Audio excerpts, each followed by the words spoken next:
Are you thinking of starting a business? Whether you're just getting started or you're already in the thick of things, it's important to know what mistakes to avoid. Businesses are tough enough as it is, and making avoidable mistakes can be the difference between success and failure. In this video, we will share 5 mistakes you need to avoid when starting a business. Number 1. Not defining your target market. When you're starting a business, it's important to have a clear target market in mind. This will help you better understand who your potential customers are and what they are looking for. Without a defined target market, your marketing efforts will be scattered and less effective. You could end up wasting time and money trying to reach people who are not interested in your product or service. Number 2. Not validating your business idea.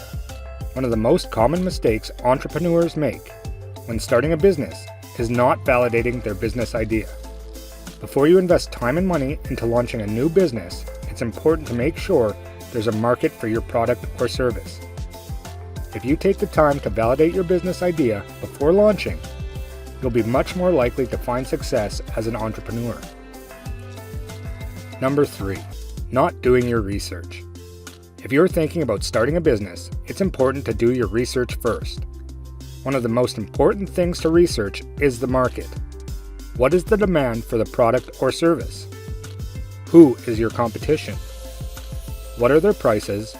And what do they offer that's different from what you're planning to offer? You need to have a good understanding of the market before you can even begin to create a business plan. Finally, don't forget to research your own finances. How much money do you have to invest in your new business? How much can you realistically expect to make? Create a budget and stick to it. Don't overspend in the beginning, or you could find yourself in financial trouble down the road. Number 4. Not creating a realistic budget. Creating a budget may seem like a daunting task, but it doesn't have to be complicated. Start by itemizing all your projected income and expenses for the year. Then break down those items by month so you can see where your money will be going and make adjustments accordingly. And number 5. Not planning for the worst. Without a plan, your business could quickly become overwhelmed by unexpected challenges. This can lead to cash flow problems, layoffs, and even bankruptcy. A good contingency plan will help you weather any storm and come out on the other side stronger than ever. It should include an emergency fund to cover unexpected expenses, a strategy for dealing with difficult customers or suppliers, and a plan for how you'll keep your business running if your office is damaged or destroyed.